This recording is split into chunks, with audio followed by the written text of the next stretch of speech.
She shook her head, not understanding how he was lucky to have kept his head so far. Friku was Kennedy, the relaxed male staff on duty, who everyone loved, who liked to cook.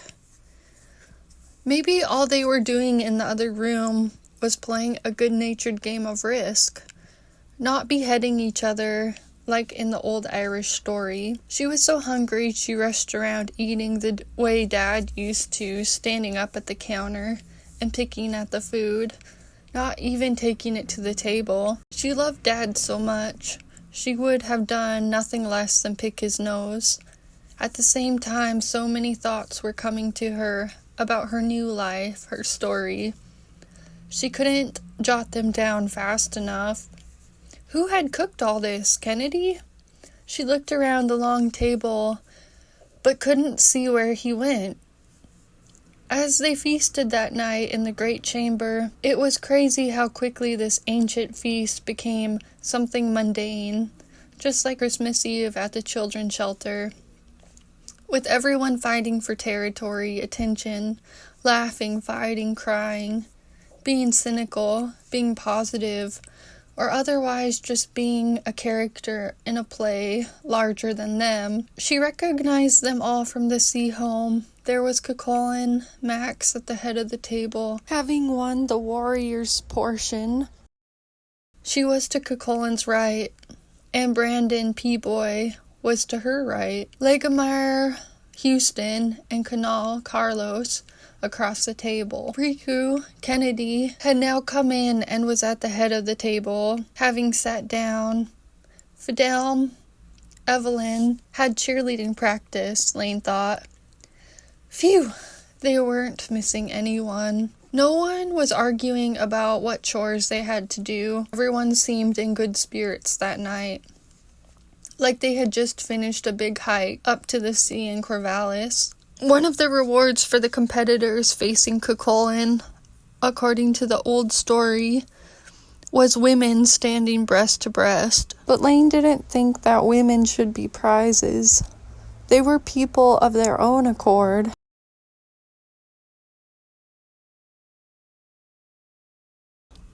Cuchulain was wearing a t-shirt with Marilyn Monroe on it. She was a thug, he said. He acted differently around his peers, Laine thought. More buffoonish. Legemier wore a Life of Donn t-shirt, but according to him, it was a rap artist. It had nothing to do with her, Donn. So, are you really going to marry her? They asked Cuchulain. It was like he wanted to now. What had changed? What's so funny about that? Cuchulain asked. We can figure out the type of people we are along the way, he said. That's very Fiddler on the Roof of You, Laine said, remembering she was old enough now, but that he was still the 17-year-old Cuchulain from the story. No skin off my back, Cuchulain said, and it was settled. The universe wants us to chase our personal legends, like in the book The Alchemist, but Laine thought it was too hard sometimes.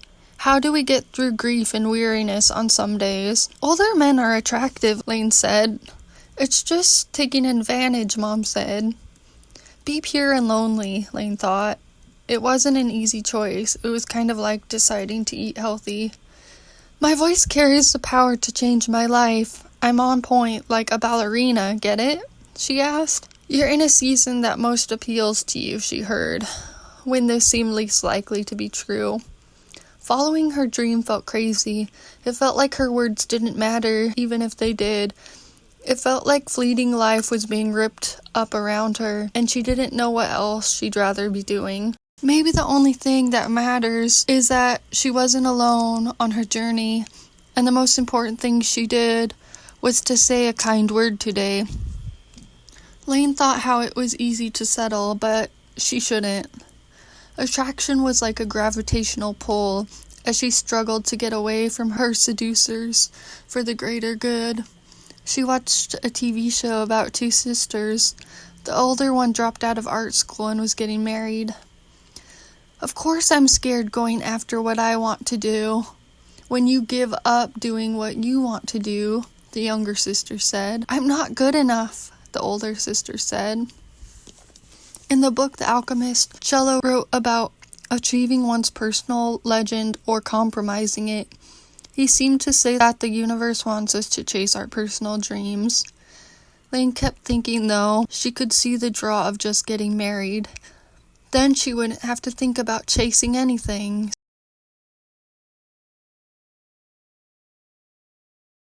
It just seemed easier.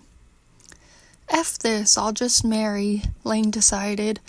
She would marry Cuchulain if his head was still on his shoulders by sunset. The place Cuchulain took her after they were wed reminded Laine of the inner chamber at Newgrange, glowing at the solstice, making the world seem perfect for about 15 minutes, something she'd never experienced, only seen on video. She wore an anadem in her hair. They were hand-fasted. Fascinated in her pagan roots, she observed the way the light was shining in between the rocks. Why did these Celtic people build graves that were connected to the solstices anyway? Non lo so chi è con me, mi gira la testa. I don't know who's with me. My head is spinning, Laine thought. She was not exempt from the consequences of the drink. She drank so much before that moment she could barely remember they were hand-fasted.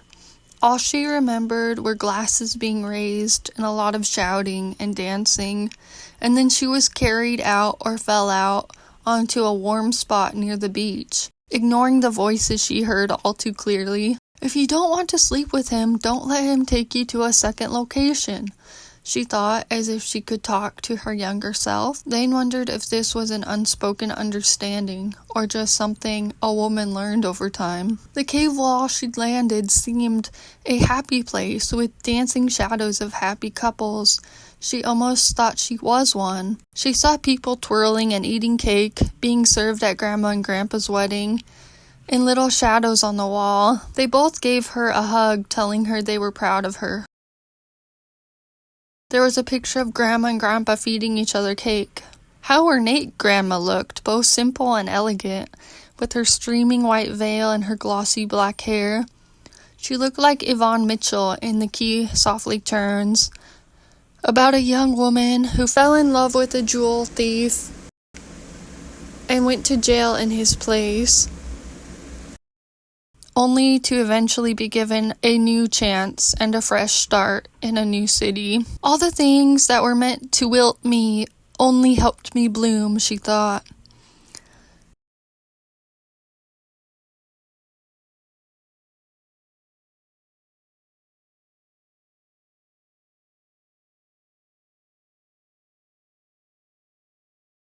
She didn't realize she'd been manipulated emotionally. Despite all that has happened, it is actually a wonderful time, Laine told herself. Mistakes in love and another job loss can't stop you. People are applauding you secretly behind the scenes. Her credit score was up. Even while not being perfect, she was proud of the person she was becoming. You have to visualize where you are going before it manifests. Think rationally, she told herself. She knew a brighter, more expansive future rested on these actions, but sometimes her heart pined in many different directions. She watched a cartoon about a heart on a leash like a dog that got distracted and occasionally chased other hearts and substances. It made her think that a person must first know what their heart loves doing before knowing who it belongs with. Never sacrifice your precious heart for anything less, someone whose actions match their words. Why'd you bring me flowers? She asked Cuchulain. Don't you know I'm into dirt and dead stuff? Oh yeah, why are you so interested in graves and archaeology? He asked.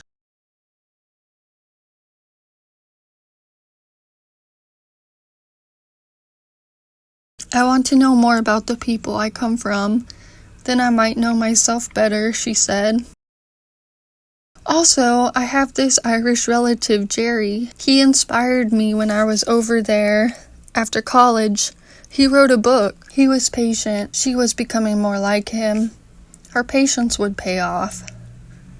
Laine noticed all the flowers Cuchulain had given her were headless, which seemed to complement the old story, Riku's feast playing out around her in modern times.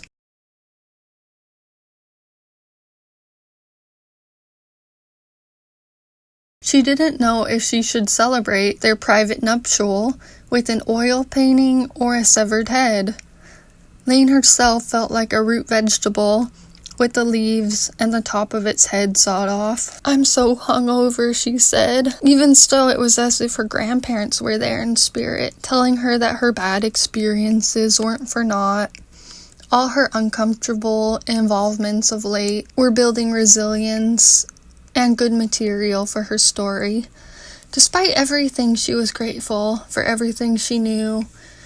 She was a lucky girl. Be like smoke that goes around things to find the quickest escape, they seemed to say. And maybe the quickest escape was catching on quick, when someone was blowing smoke up her butt, as the saying went. "What about the part where Mr. Sapling called me a valuable teacher?" Laine asked Mom on the phone. "What happened to, 'I want you to know I support you'? He seemed to have the hots for her at her lowest point." "I think he wanted to sleep with me, but he was a married dude," Laine said. "Gross," Mom said. Even while trying to be a benefit to the public, it seemed hard to keep one's moral code, when it was easier to just give into temptation and promotion. She didn't know why she hated Mr. Sapling so much. She wished the guys would just be honest, but now it was all done and over. He'd just say she'd gotten the wrong idea, and that made her feel even more angry, like her instincts weren't correct.